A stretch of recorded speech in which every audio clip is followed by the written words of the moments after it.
Hi guys! For today's video, magsasanggip kami. Yes, ako at ng aking Kiona Ayesha.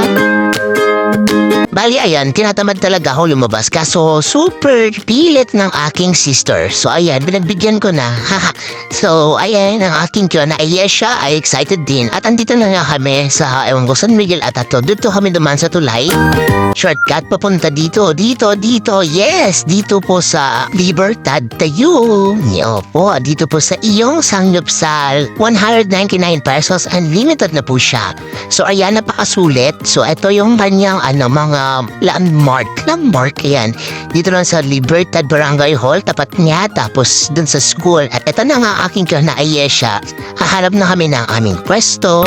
At ito na nga aming napagdesisyon ng pwesto. At ito na nga, no leftover policy. So ayan, kailangan ubusin lahat ng kukunin. Para naman, hindi masayang. Syempre, ganyan talaga. At ito yung kanilang owner at ito. Super bait. Tapos, yan yung kanilang area. Super, nice ba? Tapos, ito yung mga sauces nila. Tapos, mga side dishes. Oh, syempre, marami. Super side dish. So, at ito na nga, dito, maganda lang kasi, hindi mo na kailangan magtawag para mag-refill ba ng mga, side dish mo. Ikaw na mismo ang kukuha kung gaano karami, ganyan. So, ayan, dahil favorite namin lahat, kaya kukunin namin. So, ayan, meron silang potato marble. Tapos, ito, sweet banana. Masarap siya. Tapos, yung cucumber, then, kimchi. Masarap yung kimchi nila dito, guys. Tapos, yung ang tawag dito, radish, yes, favorite. Radish pa yan. Correct me if I'm wrong. Sorry naman. So, ayan na nga. Syempre may fish cake. Ito na nga ating Kiona Ayesha ay kumakain na ng sweet banana. I don't know what's the name of that, pero ayan. At ito na nga, magluluto na kami. Ay, mali. Hindi pala kami. Si lang yan. Yung si Elvin lang pa magluluto at kami ay kakain. Sorry na. So, ayan guys. Kita niyo naman, di ba? Ang ganda ng dito kasi hindi mo na kailangan magtawag, which is good kasi nga hindi na din hassle sa mga may-ari dito na parang anytime, anywhere ganon. Ikaw na mismo kukuha. Tapos ito na ating Kiona Ayesha. Pansinin nyo yan, kain ng kain. Diba? Sulit. Kasi below 5 years old dito is free. At ang ating Kiona Ayesha ay mukhang isang tao ng kanyang katumbas. Oo, kasi sobrang takaw din mana talaga sa akin. Manang-mana sa akin. So ayan na nga. Nag-umpisa na kami kumain dyan. Tapos, ayan, sobrang hindi na ako nag-rice ba. Tapos dito pala guys is only rice, only juice din. Ayan, so only water kung gusto mo. Siyempre, matik na yan. Tapos ayan, sige, ang aming Kiona Ayesha ay kain lang din ng kain. Pandi siya nagpapatalo sa amin ng kanyang Tito Marge. So ayan. Bali, guys, nabanggit ko na only rice dito sa Sanggupsalan. Bali, kung magtataka kayo, bakit? Unli naman talaga yun, ganyan. Pero yung iba kong nakainan is hindi talaga siya unli. Kailangan mo magbayad ng per rice. Tapos sa juice, hindi din siya unlimited. One pitchel, ganun lang. Kung naubos mo na yun, hindi ka nabibigyan. So, ayan na, sulit lang. At ayan na nga't nag-refill ulit kami ng side dish. Tapos ayan, super dami ulit. Pinuno ulit namin. Tapos kita nyo naman ang aking Kiona Ayesha hindi pa rin nagpapahuli.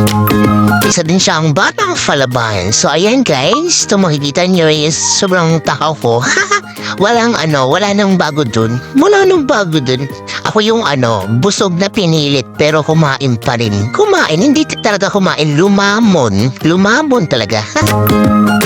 Alam niyo ba guys, sa loob na isang linggo, 20 na beses ko ata sinabing magda-diet na ako. Pero ni isa doon, walang nasunod. So ayun, sorry na. Next year siguro, sure na yun. Next year. Malay niyo naman, di ba? Matupad next year. Okay, for the go. At ayan na nga, dami kong satsat. So, kita nyo naman, nag-refill ulit kami sa pangatlong pagkakataon. So, ayan, pangatlong pagkakataon na to. So, pinanong ko ulit at siyempre, tinanyan naman ang ating Kiona Ayesha. Hindi pa rin tumitigil gaya ng kanyang mommy. Kain pa rin ng kain. Tapos ayan, dahil sa sobrang kabusugan, natutulala na lang ako. Natutulala. So ayan guys, pali nakapang 5 hanggang 6 na beses na refill sa side dish. Tapos naman support is I think 5 times ganon. Diba? Sulit yung 199 each. Parang hindi ko alam, nalugi ata yung kainan sa amin. Charis, nalugi. Tapos ito ang aking kaya na patuloy pa rin sa kanyang pagkain.